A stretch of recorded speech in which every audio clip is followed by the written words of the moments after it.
दोस्तों, विक्रम बेताल की वो कहानियां जिन्हें आप हमेशा से सुनते हो, देखते आए हो, वो राजा विक्रमादित्य जो कहीं ना कहीं हमारे बचपन से जुड़े हैं।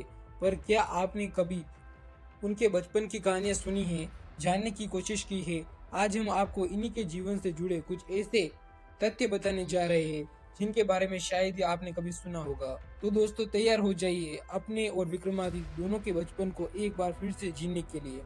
वैसे तो राजा विक्रमादित्य का जन्म को लेकर किसी का एक मत नहीं है, लेकिन इतिहासकारों के मुताबिक राजा विक्रमादित्य का जन्म 102 ईसा पूर्व में हुआ था। राजा विक्रमादित्य के पिता का नाम गंधर्व सेन था, जो कि बहुत प्रतापी राजा थे। राजा विक्रमादित्य की गिनती ऐसे राजाओं में की जाती है जिन्होंने कभी भी अपने राज्य की जनता को दुख नहीं दिया, क्योंकि वो हमेशा अपने राज्य में न्याय व्यवस्था कायम रखने के लिए हर तरह कोशिश किया करते थे। महाराजा विक्रमादित्य अपनी जनता के दुख और परेशानी को जानने की कई बार अलग अलग तरीके से वेश धारण किया करते थे। उन्हें अपने राज्य में जो भी लोग परेशान नजर आते थे, उनकी परेशानियों को दूर करते थे। ऐसा कहा जाता है कि महाराजा विक्रमादित्य ने राजा बनने के बाद लगभग 100 सालों तक राज किया और हिंदू लोगों को दुष्टों के अत्याचारों से मुक्त कराया। महेश्वरा सूरी नाम के एक जैन साधु के मुताबिक महाराजा विक्रमादित्य के कन्नेधर व सेन ने पिता ने अपनी शक्तियों का गलत तरीके से इस्तेमाल करके सरस्वती नाम के एक सन्यासिनी और औरत को किडनैप कर लिया। किडनैप हो जाने के बाद सन्यासिनी सरस्वती का भाई शासकों के पास पहुंचा और उनसे मदद मांगी, जिसके बाद शासकों ने साम्राज्य पर आक्रमण किया, युद्ध में उसे हरा दिया और उस औरत को छुड़ा दिया। लेकिन युद्ध हारने के बाद उनके पिता लगातार जंगलों में भटकते रहे और कुछ समय बाद ही जंगली जानवरों ने उनकी हत्या कर दी थी। बस इस घटना के बाद से ही महाराजा विक्रमादित्य ने शकों शासकों से इसी बात का बदला लेने की कसम खा ली। ऐसा कहा जाता है कि शक राजाओं ने अपनी शक्ति के बल पर भारत के उत्तर पश्चिमी हिस्से पर कब्जा करना शुरू कर दिया था और वो हिंदुओं पर अत्याचार कर रहे थे और वो हिंदुओं को मारने लगे थे।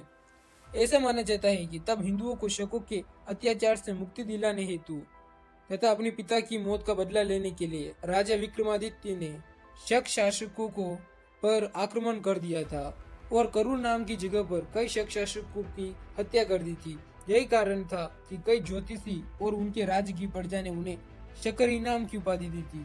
ऐसा कहा जाता है कि इसी घटना के बाद से ही विक्रमादित्य संवत की शुरुआत हुई। आपको बता दें, एक ग्रंथ में लिखा गया जिसका नाम था ज्योतिर्विद्या ब्राह्मण। इस ग्रंथ के मुताबिक ये माना जाता है कि विक्रम संवत की स्थापना महाराजा विक्रमादित्य ने 57 ईसा पूर्व की थी, इसलिए महाराजा विक्रमादित्य को विक्रम संवत का ओरिजिनेटर माना जाता है।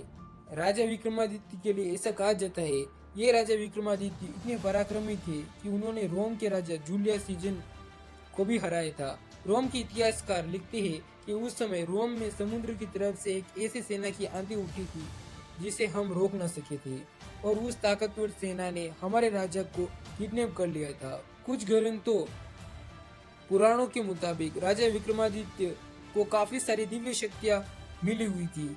जैसा कि हमने बताया कि राजा विक्रमादित्य एक न्यायप्रिय राजा थे और उनकी इसी अच्छाई को देखते हुए एक बार स्वर्ग के राजा इंद्र ने उन्हें स्वर्ग बुलाया था।